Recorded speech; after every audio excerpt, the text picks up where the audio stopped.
ओम जय श्री राधे कृष्ण दोस्तों। और आज है तीज का पारण। मैं गणेश चतुर्थी के लिए वीडियो शूट नहीं कर पाई, मुझे माफ़ करेगा, बहुत थकान हो जाती तीज में, मैं कुछ भी नहीं कर पाई। और बस आज सुबह उठ के पारण किया, बस कल के जो श्रृंगार थे वही सब पहन रखा है, बाकी कुछ चेंज नहीं किया। कुछ चीज़ें हटा दी जो बहुत ज़्यादा भारी हो जाती है कैरी करने में, वो सब हटा दिया मैंने। बाकी जो नए कपड़े पहनने थे, पीले रंग के वस्त्र पहनने थे, या फिर क्योंकि आज गणेश चतुर्थी मनाई जाती है तो पीला ऑरेंज ऐसे ही पहन लिया मैंने। अभी सूट खोल के कैपरी पहन लिए। तो गणेश चतुर्थी की वीडियो नहीं बना पाई, लेकिन ऋषि पंचमी की वीडियो बता देती हूँ। ऋषि पंचमी हमारे यहाँ मनाया तो नहीं जाता, लेकिन ऋषि पंचमी गांव में, हमारे गांव में बहुत धूमधाम से मनाया जाता है। ऋषियों की पूजा होती है, जो भी मतलब ब्राह्मण तुल्य जो होते हैं, ब्राह्मणों की पूजा तो नहीं होती है, एक तरह से ऋषियों की पूजा होती है। ऋषि मुनि तो अब इस ज़माने में बहुत रेयर मिलते हैं, लेकिन जो सप्त ऋषि हमारे, जो जिनसे हमारे कुल, जैसे कहा जाता है ये शांडिल्य ऋषि, हमारे गोत्र का नाम शांडिल्य। तो जैसे ये मेरे ससुराल वालों का शांडिल्य है, मेरे घर का कश्यप है।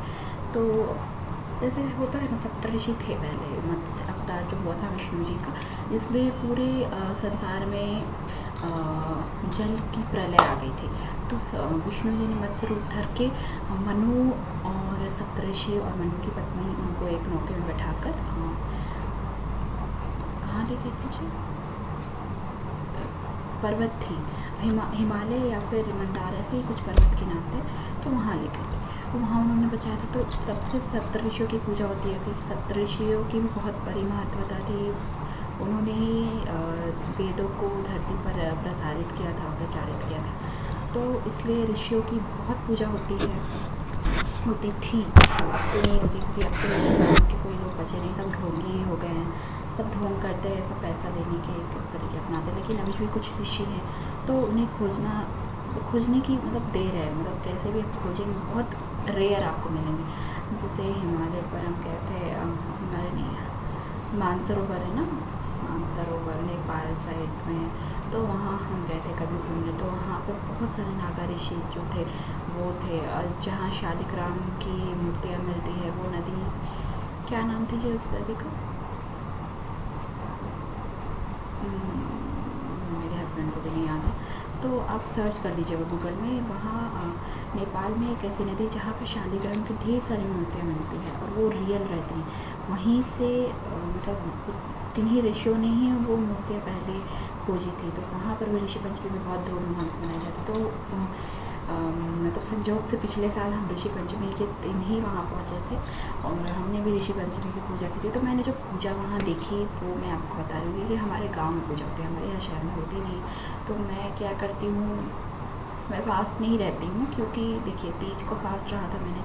फिर गणेश चतुर्थी के दिन पारण किया जाता है, पहले पार्वती माँ की पूजा की जाती है, फिर गणेश जी की सुबह में ही पूजा हो जाती है, वो होता है। तो उसके बाद हम पारण कर लेते हैं, जो हमने पीड़िकियाँ बनाए रहती है वो खा लेते हैं, और साथ में कुछ नमकीन जैसे छोले ये सब खा लेते हैं, तो वो हो जाती है। इसलिए कल हम फास्ट नहीं रह पाते हैं। और तीज की कमज़ोरी इतनी रहती है कि निर्जला व्रत किया था, तो ऋषि पंचमी की भी फास्ट नहीं रख पाती हूँ। लेकिन पूजा जो मैं करती हूँ जिस अनुसार, वो मैं आपको बता दे रही हूँ। मेरी दादी जो थी वो जिस तरह से पूजा करती थी, उसके अनुसार मैं आपको बता दे रही हूँ वो किस तरह से व्रत करती हैं, सॉरी थी नहीं, तो उस अनुसार मैं बता दे रही हूँ। वो आज भी अभी मेरे घर में ही सब हैं, जमे हुए हैं। तीज का अगला दिन है, तो वो एक दो दिन बाद जाएंगे। और आज ऋषि पंचमी नहीं, कल ऋषि पंचमी है, तो कल की पूजा की तैयारी उन्होंने कर ली है। वो जिस तरह से पूजा करती है, वो एक किताब है उनके पास, पुस्तक है बहुत पुरानी, उनकी शायद दादी जो थी उनकी पुस्तक है, तो वो उससे पढ़ के सारी चीज़ें मतलब करती हैं। उसमें जो विधि लिखी है वो करती है। उसमें तो संस्कृत में पूरी चीज़ लिखी हुई है। संस्कृत में मैं आपको कथा पढ़ाने बैठूँगी तो लग जाएंगे कितने देर, 1-2 घंटे लगे, तो उतने नहीं। मैं हिंदी में अनुवाद करके आपको बता दूँगी क्या है।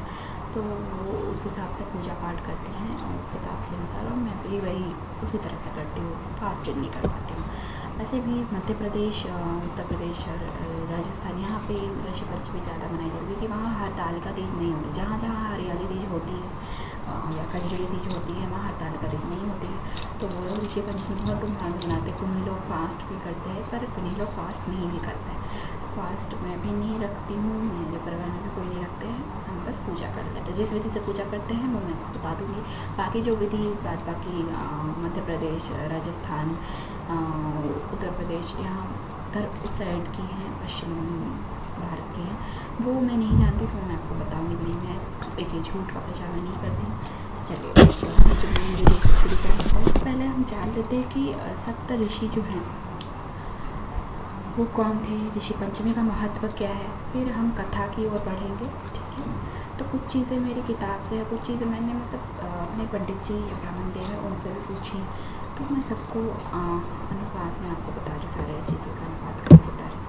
देखिए ऋषि पंचमी हर साल भाद्रपद के महीने के शुक्ल पक्ष की पंचमी तिथि को ऋषि पंचमी बोला जाता है। मतलब ये 3 त्यौहार तो एक साथ लगे रहते, तीज, फिर गणेश चतुर्थी, फिर ऋषि पंचमी, ठीक है। उन्हें ऋषि पंचमी कहा जाता है। इस दिन महिलाएं व्रत करती, महिलाओं का खास व्रत किया रहता है। पुरुष भी व्रत कर सकते हैं पर महिलाएं ज़्यादा व्रत करती। महिलाएं का व्रत इसलिए भी माना जाता है कि महिलाएं जैसे अष्ट सिद्धि होती है वो महिलाओं में पूर्णता सम्मिलित रहती है, पुरुषों में कोई एक दो सिद्धि कम रहती है, इसलिए महिलाओं से हर पूजा पाठ कराया जाता है, महिलाओं की हर पूजा पाठ सिद्ध होती है, ठीक है। तो चलिए अब जो कथा है जो पहले की वो मैं आपको बता दे रही हूँ। विष्णु जी के मत्स्य अवतार की कथा में सप्त ऋषियों का उल्लेख होता है। मान्यता है कि इनके नामों का अगर जाप किया जाए तो व्यक्ति के पाप कर्मों का प्रभाव दूर हो जाता है, ठीक है।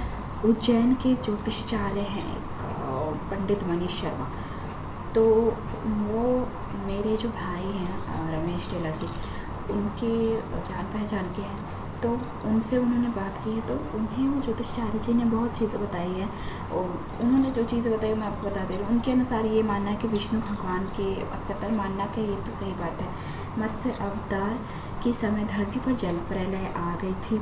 उसी समय एक बड़ी नाव में सप्त ऋषि के साथ राजा मनु सवार थे, उनकी पत्नी सवार थी। इन सभी की रक्षा विष्णु जी के मत्स्य अवतार ने की थी। कहा जाता है कि सप्तऋषियों के नाम का जाप रोज करना चाहिए, तो रोज करते रहना चाहिए। जिन्हें नाम याद है वो जाप कर ले। वो एक श्लोक रहती है, वो श्लोक भी मैं आपको बता दूंगी। चलिए ऋषि पंचमी के दिन व्रत उपवास किया जाता है। शास्त्रों में सप्त ऋषियों से संबंधित कई श्लोक प्रचलित हैं। इन्हीं में से एक श्लोक निम्नलिखित है जो उन्होंने मुझे बताया है, वो ये है कि कश्यप पुत्रेर्भरद्वाजो विश्वामित्रोद गौतमः जमदग्निवर्षिष्ठश्च सप्तैतऋष्यः स्मृतः दहं तुं पापं सर्वगृहन्धर्वयं नमो नमः। ये इसमें इसका मतलब मैं बता दे रही हूँ। कश्यप अत्रि, देखिए मैं उंगली पर गिन रही हूँ कितने, कश्यप अत्रि भारद्वाज विश्वामित्र गौतम जमदग्नि वशिष्ठ ऋषियों के नामों का वर्णन किया गया है। इनका जाप करने से व्यक्ति के समस्त पाप कर्म नष्ट हो जाते हैं। चलिए हम एक एक करके हर ऋषियों के बारे में जान लेते हैं, छोटी छोटी जानकारी ले लेते हैं, क्योंकि देखिए महत्व जानना किसी चीज़ को ज़रूरी है। बिना महत्व जाने आप कुछ भी नहीं कर सकते। महत्व जानने के बाद मैं आपको कथा बताऊँगी। फिर उद्यापन की भी विधि रहती है, उद्यापन हम किस तरह करें इस व्रत का। तो इस व्रत में ये खासियत है कि हम फास्ट नहीं करते, बाकी जो हड़ताल का तीज नहीं करती मैं वो फास्ट कर लेती है। और मध्य प्रदेश ये सब जगह पे फास्ट किस तरह से रहता है मैं आपको बताती हूँ। वहाँ पे दिन भर फास्ट रहे, शाम में वो भोजन कर लेती हैं, वो भी नमक के, सीधा नमक के। तो हमारे यहाँ नमक का प्रचलन नहीं है, इसलिए हम फास्ट रहते हैं तो पूरे दिन ही रहते हैं। फलाहार रहते हैं, निराहार रहते हैं। निराहार तो रहते हैं, सिर्फ फलाहार रहते हैं, या फिर सजला रह लेते हैं, सफला रह लेते हैं, उस तरह से। लेकिन वहाँ पे नमक खाने का चलन है तो वो नमक खा के अपना दिन भर फास्ट रहते थे, तो वो उनका फास्ट हो गया। लेकिन हमारे यहाँ ये नहीं है। तो लेकिन हमने हड़ताल का तीज व्रत भी कर रखी है, तो इसलिए हम ये फास्ट नहीं करते, क्योंकि शरीर को भी देखना पड़ता है भाई। अब कोई अगर कर पा रहे हैं तो वो कर लेते हैं, ऐसी कोई बात नहीं है कि आपको नहीं करना है। चलिए इन ऋषियों के बारे में जानते हैं। सबसे पहले ऋषि हैं कश्यप। इनकी पत्नियाँ थीं, 2 पत्नियाँ थी, ठीक है। ऐसे तो 2 पत्नी इनकी प्रचलित थी, बाकी इनकी और पत्नियाँ थी जो कि ब्रह्मा जी की पुत्री थी। तो ब्रह्मा जी की पुत्री नहीं, कश्यप खुद ब्रह्मा जी के पुत्र थे। जो उनकी पुत्रियाँ थी वो थी हिमावन नहीं, दक्ष जो राजा थे, जो सती के पिता थे। यानी सती की बहनें थी, सौतेली बहनें थी, जितनी भी पत्नियाँ थी। और बाकी जो बात बाकी दक्ष की पुत्रियाँ थी वो चंद्रमा की पत्नी थी, और एक सती जो थी वो थी प्रसूति की पुत्री, यानी दक्ष की पत्नी प्रसूति की पुत्री थी, जो कि महादेव जी की प्रथम पत्नी बनी थी, आदिशक्ति के रूप में उनका जन्म हुआ था। चलिए, ऋषि कश्यप के बारे में जानते हैं। इनकी 2 पत्नियाँ थी। इनकी पहली पत्नी का नाम अदिति था, दूसरी का नाम दिति था। माना जाता है कि अदिति से सारे देवता और दिति से दैत्यों की उत्पत्ति हुई थी। बाकी की सभी पत्नियों से अलग अलग जीवों की उत्पत्ति मानी गई है। ठीक है। दूसरे ऋषि अत्रि, इनकी पत्नी का नाम अनुसुईया और पुत्र का नाम दत्तात्रेय है।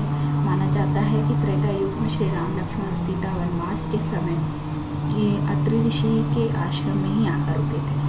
तीसरे ऋषि भारद्वाज, इन्होंने ही आयुर्वेद समेत कई अन्य महान ग्रंथों की रचना की थी। द्रोणाचार्य इन्हीं के पुत्र थे, भारद्वाज ऋषि के पुत्र थे। चौथे ऋषि हैं विश्वामित्र। गायत्री मंत्र की रचना इनसे ही हुई थी। श्री राम और लक्ष्मण जो थे इन्हीं के शिष्य थे वे, यानी कि विश्वामित्र श्री राम और लक्ष्मण के गुरु थे। सीता के साथ संपन्न हुए स्वयंवर में विश्वामित्र ही श्री राम और लक्ष्मण को ले गए थे। मेनका ने विश्वामित्र का तप भंग किया था। ये एक है। 5वें ऋषि जो है हमारे गौतम ऋषि, इनकी पत्नी का नाम अहिल्या था। इनके ही श्राप से अहिल्या पत्थर की बन गई थी। 6ठे ऋषि जमदग्नि है। इनके पत्नी का नाम रेणुका है। इनके पुत्र का नाम भगवान परशुराम है। इनके पुत्र परशुराम ने अपने पिता यानी जमदग्नि के आदेश पर ही रेणुका का सिर काट दिया था। इस पर जमदग्नि ने परशुराम से वर मांगने को कहा। परशुराम ने माता रेणुका का जीवन मांग लिया। 7वें ऋषि हैं वशिष्ठ। राम लक्ष्मण भरत शत्रुघ्न के त्रेता युग में ये गुरु थे। मैंने विश्वामित्र के बारे में बता दिया क्या? अच्छा, वशिष्ठ ऋषि के बारे में मैंने शायद बता दिया है, नहीं बताया है। अच्छा मैंने ये बता दिया श्री राम और लक्ष्मण के गुरु थे, जबकि वशिष्ठ ऋषि चारों भाइयों के गुरु थे। मैं थोड़ी सी यहाँ पे कंफ्यूज हो गई। चलिए आगे कंटिन्यू करते हैं। आई थिंक यही है, 7वें ऋषि यही थे। तो 7 ऋषियों के बारे में मैंने आपको बता दिया कौन कौन थे, उनके मंत्र बता दिए। अब नेक्स्ट वीडियो में मैं आपको कथा बताऊंगी, उद्यापन की विधि उसके नेक्स्ट वीडियो में जाएगी। तो मैं वीडियो छोटे छोटे डाल रही हूँ। अभी तो ये वीडियो 2 मिनट की हो गई, 12 मिनट की हो गई। तो चलिए वीडियो को एंड करते हैं। जय श्री राधे कृष्ण।